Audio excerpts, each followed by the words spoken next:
वालेकुम एवरीवन। ऐसे गाइस हम बात करते हैं एंटी प्रोटोजोल ड्रग्स की और उसको हम आगे कंटिन्यू करते हैं। और हमारे पास मेन जो हमने कर लिया था इस चैप्टर का सबसे इंपॉर्टेंट जो टॉपिक है वो ड्रग्स फॉर मलेरिया है, जो हम कर चुके हैं ऑलरेडी कवर। ठीक है, अब हम करेंगे ड्रग्स फॉर एमीबियासिस है, टॉक्सोप्लाज्मोसिस, न्यूमोसिस्टिस एंड ट्रिपैनोसोमियासिस। ये सारी बहुत ज़्यादा, हद से ज़्यादा उस हिसाब से इंपॉर्टेंट नहीं है कि आपसे डायरेक्टली कोई भी नहीं पूछता कि भाई आप इस ड्रग का मैकेनिज्म ऑफ एक्शन बताइए। सपोज हमारे पास एमीबियासिस में एक ड्रग आती है डाइऑक्सानाइड फ्यूरोएट, आपसे कोई भी नहीं पूछता कि आप इसका मैकेनिज्म ऑफ एक्शन डिटेल में लिखें, कुछ लिखें, ये सिर्फ आपसे ड्रग ऑफ चॉइस में आती है। ठीक है, क्या आपको सिनेरियो बना के दे देंगे जिसमें आपको बता देंगे यार एमीबियासिस हुआ है, बंदे को एमीबिक इन्फेक्शन हुआ है, तो ड्रग ऑफ चॉइस क्या होनी चाहिए। ठीक है, तो वो मैं आपको उतना ही बताऊंगी जितना आता है, ताकि हम जल्दी से सिलेबस को कवर कर सकें और आसानी से कर सकें। ठीक है, मैं आपको हर इंपॉर्टेंट पॉइंट साथ साथ बताती जाऊंगी कहाँ से एमसीक्यू एससीक्यू आता है, लेकिन जिस चीज को डिटेल में करने की जरूरत नहीं है उस पर हम टाइम जाया नहीं करेंगे ज्यादा। ठीक है, so starting up with the drugs against amoebiasis, sorry drugs for amoebiasis या ड्रग्स अगेंस्ट एमीबा। तो आपने याद रखना, आपको याद है एमीबियासिस आपने पढ़ा होगा अपनी पैरासाइटोलॉजी में इन योर माइक्रोबायोलॉजी, कि उसमें हमारे पास एंड अमीबा हिस्टोलिटिका होता है जो कि एमीबियासिस कर देता है। ठीक है, जब इसका इन्फेक्शन नॉर्मल होगा तो जाहिर सी बात है कि ये जो एमीबिक इन्फेक्शन होता है एंड अमीबा हिस्टोलिटिका का, ये आपके इंटेस्टिन को इन्फेक्ट करता है। मतलब ये होता है कि छोटा सा वर्म होता है, आपके फूड के साथ कभी चला गया तो आपको स्मॉल इंटेस्टिन के ल्यूमेन में इन्फेक्शन कर देते हैं। ठीक है, एंड अमीबा हिस्टोलिटिका। जो इसका नॉर्मल इन्फेक्शन होता है, जिसे हम कहते हैं कि नॉर्मल या माइल्ड इन्फेक्शन, वो आपका ल्यूमेन में ही होता है। लेकिन इसके अगर सवेयर इन्फेक्शन हो जाए तो ये आपका ल्यूमेन ऑफ द इंटेस्टिन से एब्जॉर्ब होकर ब्लड में जा सकता है और ब्लड के थ्रू ये लिवर में चला जाता है। और बहुत सिवियर इन्फेक्शन जब ये करते हैं तो लिवर में एब्सेस बना देते हैं, जिसको कहते हैं हम हेपेटिक एमीबिक एब्सेस। ठीक है, नाम याद रखना, आपकी माइक्रो में भी ये बात बहुत ज्यादा आती है और यहाँ पर है आपके सिनेरियो में आएगी। माइक्रोबायोलॉजी के हिसाब से ना ये बात शदीद इंपॉर्टेंट है कि हेपेटिक एमीबिक एब्सेस क्या होती है, तो आपने याद रखनी है बात। ठीक है, माइक्रो में बहुत आती है। तो एंटीबायोटिक का जो इन्फेक्शन है इसको ट्रीट कैसे किया जाता है। हमारे पास ये अगर ल्यूमेन ऑफ द इंटेस्टाइन में होता है तो उस जगह पर इसको किल करने के लिए जो हमारे पास मेडिसिन होती हैं उन्हें हम कहते हैं ल्यूमिनल एमीबिसाइड्स, जिसको डिप से आप याद रखें। इसमें जो 3 मेडिसिन आती हैं वो है डाइऑक्सानाइड फ्यूरोएट, डी से, आई से आइडोक्विनोल एंड पी से पैरामोमाइसिन। ठीक है, ये तीन आपको आराम से याद हो जाएंगे, आप 2-3 दफा पढ़ेंगे ये। लेकिन आप याद रखना कि सिर्फ lumen of the small intestine में इसको किल करती हैं, इस एमीबा को।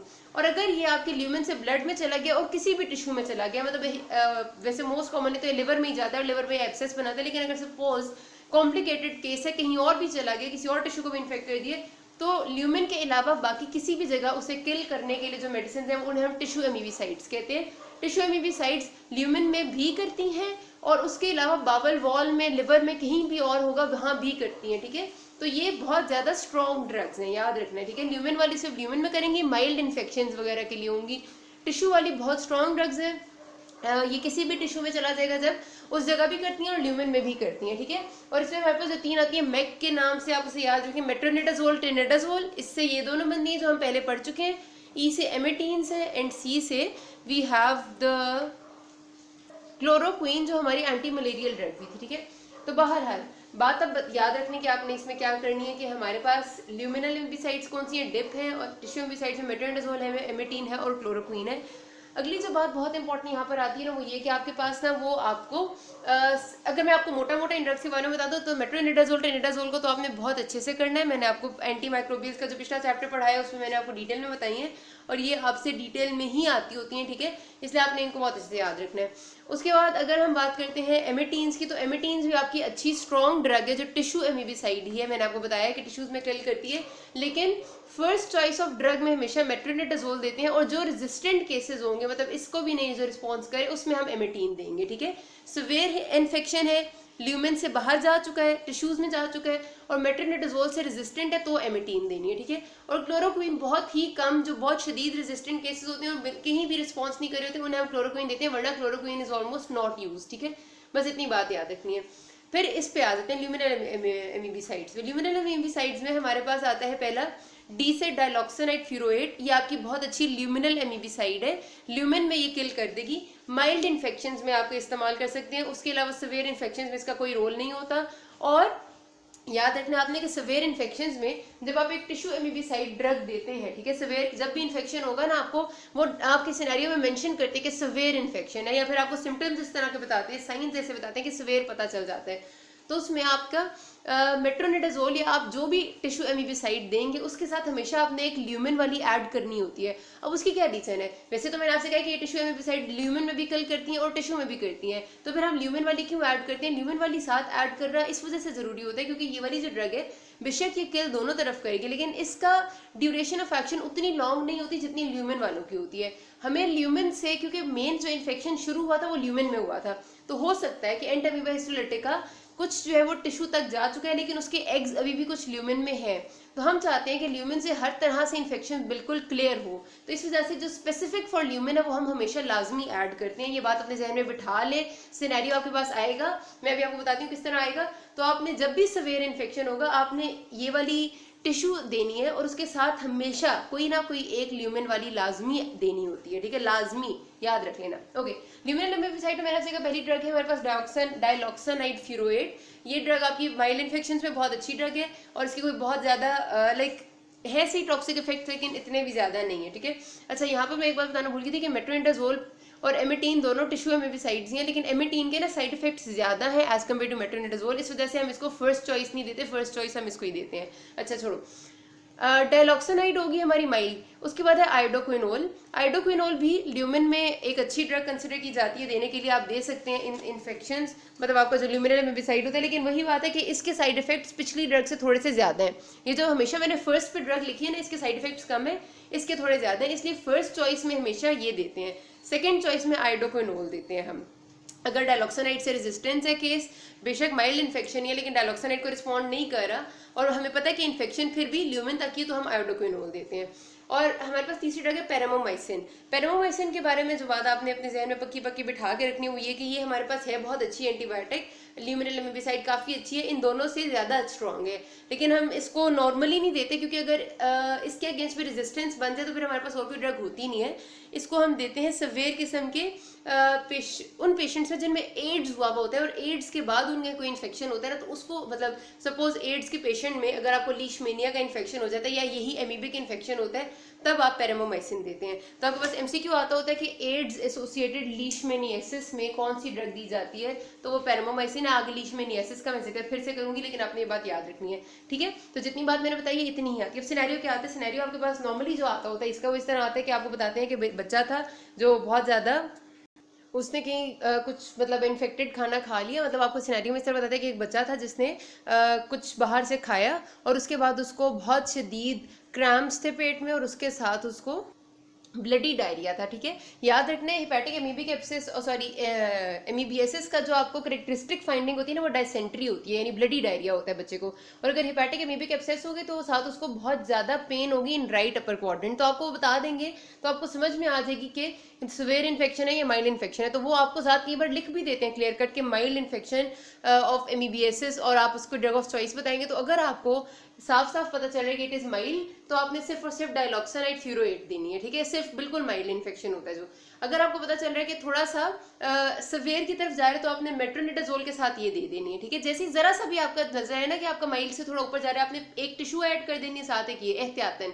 अगर आपको नजर आए कि आपका इन्फेक्शन बहुत सवेयर है, फिर आपने मेट्रोनिडाजोल के साथ आइडोक्विनोल ऐड कर देनी होती है, ठीक है। और आपकी ऑल्टरनेटिव ड्रग्स ये जो बाकी हैं सारी ऑल्टरनेटिव है, तो आपको बस ड्रग ऑफ चॉइस का पता होना चाहिए, दैट्स वेरी मच फाइन। अब अगले में बात कर लेते हैं हम कि अगली क्या है। अच्छा जी, तो अब जो हमने डिस्कस करना है वो है ड्रग्स फॉर न्यूमोसिस्टोसिस एंड टॉक्सोप्लाज्मोसिस।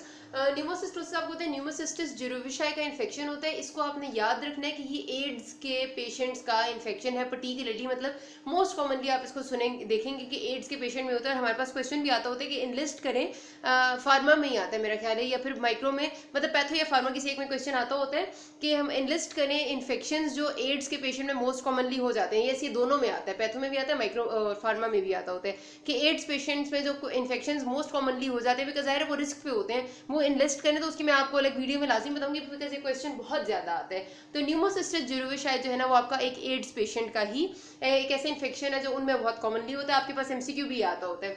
अच्छा, इससे रिलेटेड जो आपने बात याद रखनी है वो ये कि जो ट्राइमेथोप्रिम सल्फामेथोक्साजोल है, ठीक है, ये हमने पढ़ा था उस चैप्टर में जब हमने anti folic acid synthesis inhibitors पढ़े थे, तो तब हमने पढ़े थे ट्राइमेथोप्रिम सल्फामेथोक्साजोल, सारी डिटेल्स उनकी वहां पर अवेलेबल है।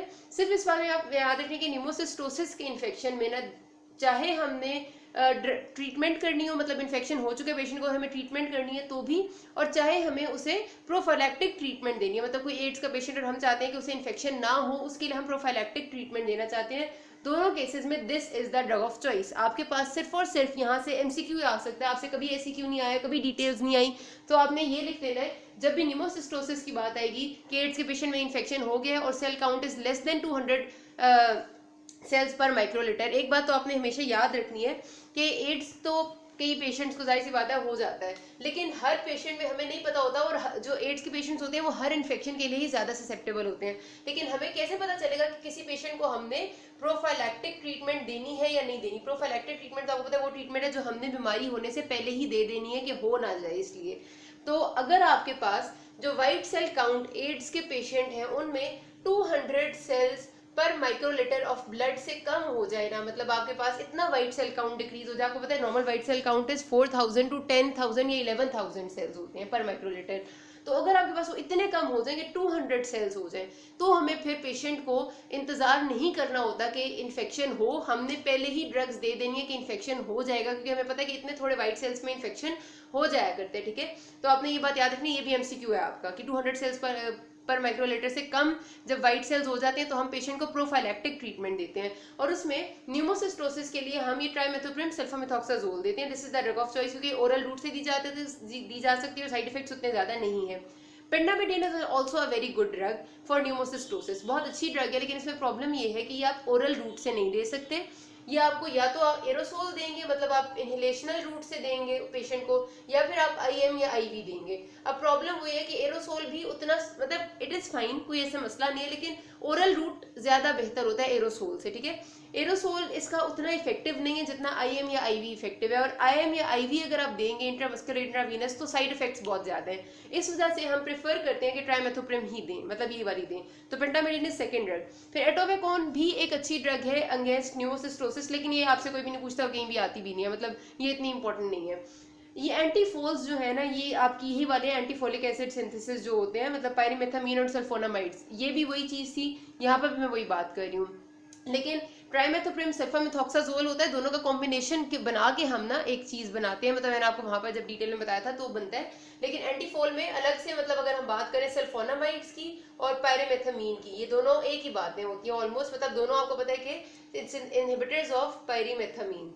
ठीक है, inhibitors of folic acid synthesis. मैंने आपको पहले भी बताई ये बात कि फोलिक एसिड सिंथेसिस के दो स्टेप्स होते हैं, एक में डाइहाइड्रोटियोरेट सिंथेज होता है, एक में डाइहाइड्रोटियोरेट सिंथेज होता है, एक में डाइहाइड्रोफोलेट रिडक्टेज एंजाइम होता है। ये दो एंजाइम जो है आपके, इन दोनों को, पहली वाले एंजाइम को डाइहाइड्रोटियोरेट सिंथेज को सल्फोनामाइड्स इनहिबिट करती हैं, और डाइहाइड्रोफोलेट रिडक्टेज एंजाइम को पायरीमेथामीन इनहिबिट करती है। और जब हम दोनों कॉम्बिनेशन में दे देते हैं तो आपके दोनों एंजाइम्स इनहिबिट हो जाते हैं, तो फॉलिक एसिड सिंथेसिस इनहिबिट हो जाती है। Folic acid is needed for DNA, तो डीएनए सिंथेसिस आपकी खराब हो जाती है, बैक्टीरिया या कोई भी जो भी पैरासाइट है उसकी, तो वो जिंदा नहीं रह सकता। तो आपकी ये जो एंटीफोलेट ड्रग्स है ना, सल्फोनामाइड्स, पायरीमेथामीन, ये बहुत ज्यादा इफेक्टिव है फॉर टॉक्सोप्लाज्मोसिस। टॉक्सोप्लाज्मा भी आपको पता है कि इट इज एन इन्फेक्शन जो आपका बड़ा रेटिना और आपके बल्कि ब्रेन को इन्फेक्ट कर देता है, इसमें आपके रेटिनाइटिस और इंट्राक्रेनियल इन्फेक्शंस हो जाते हैं। बहरहाल उसकी डिटेल में जाने की जरूरत नहीं, आपसे टॉक्सोप्लाज्मोसिस का कभी भी कोई मुश्किल सा सिनेरियो बना के नहीं पूछा जाता। अगर आपसे कभी पूछेंगे भी ना, पहली बात तो पूछते ही नहीं, अगर पूछेंगे भी तो एमसीक्यू में डायरेक्ट पूछते हैं कि आप टॉक्सोप्लाज्मोसिस की ड्रग बताएं, तो आप सल्फोनामाइड या पायरीमेथामीन दोनों में से कोई भी होगी तो आप उसे टिक कर देंगे। इसमें से इतना ही आता है, बाकी हम अगले पार्ट में कर लेते हैं। अभी तक कोई मसला हुआ है कि नास में। Thank you.